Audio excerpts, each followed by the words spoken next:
ngo nuko Uwiteka Imana afata abo bantu abashyira mu ngobyi ya Edeni ngo bite kuri ubwo busitani kandi barya imbuto zivuye muri bwo. Ayo magambo aboneka mu Itangiriro ku bemera Bibiliya. Kuva mu Itangiriro abantu bagiye bakoresha imbuto nk'ibyo kurya, abandi bakazibonamo nk'umuti utangaje wabavura indwara zitandukanye. Tubahaye ikaze. N'ubundi turacyakubwira byinshi ku ndwara y'impyiko. Uyu munsi turakubwira urutonde rw'imbuto ushobora gukoresha bikakurinda kuba warwara indwara y'impyiko. Urubuto rwa mbere mu zo twaguteguriye ni watermelon. Kubera ingano y'amazi aboneka mu rubuto rwa watermelon bituma igira uruhare mu gutuma umubiri wacu uhora ubobereye. Ikiruta ibindi kandi watermelon ifasha impyiko zacu gukura imyanda mu mubiri. Kurya watermelon kenshi gashoboka ni ugufasha umubiri wacu kurushaho kumera neza.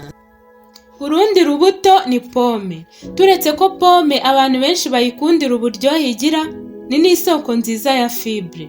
Fibre kandi ifasha mu kugabanya cholesterol mbi mu mubiri kandi igatuma impyiko zacu zikora neza. Kurya pome kenshi gashoboka ni ugufasha umubiri wacu guhora umeze neza kandi utekanye. Urundi rubuto rushobora kukurinda indwara y'impyiko ni indimu cyangwa amacunga. Indimu cyangwa amacunga bigira umumaro uhambaye ku buzima bwacu. Twavuga nko kuba zifasha mu gusukura impyiko zacu zikabasha gukora neza.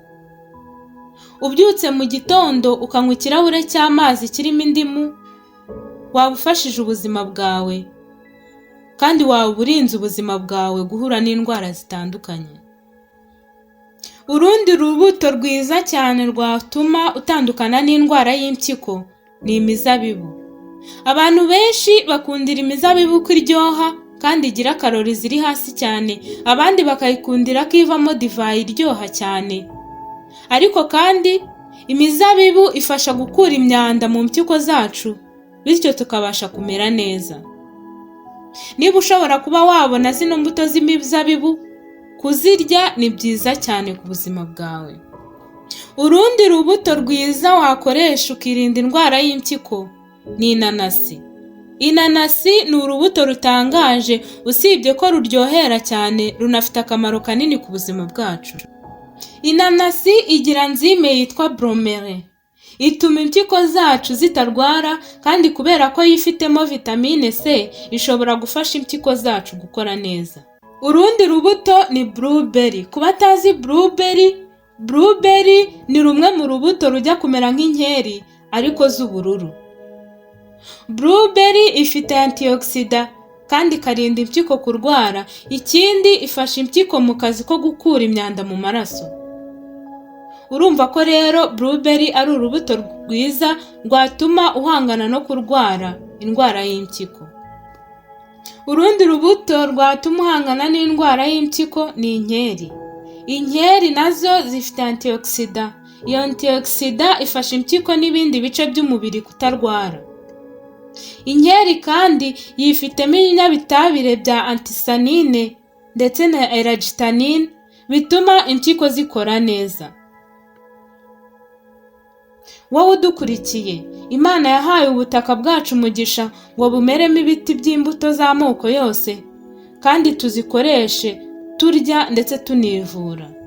Byaba byiza rero dukoresheje izo mbuto Imana yaduhaye twivura indwara zitandukanye harimo n'impyiko. Reka tugushimire ko wabanye natwe muri iki kiganiro. Tugushimire kandi ko ukomeje kudukurikirana.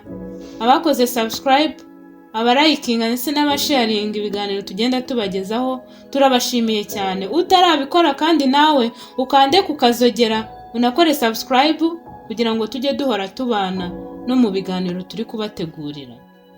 Ntiwibagirwe kandi kohereza comment ku cyo wifuza ko twaguteguriraho ubutaha, kandi niba ari n'ikibazo wifuza kubaza turahari ku bwanyu.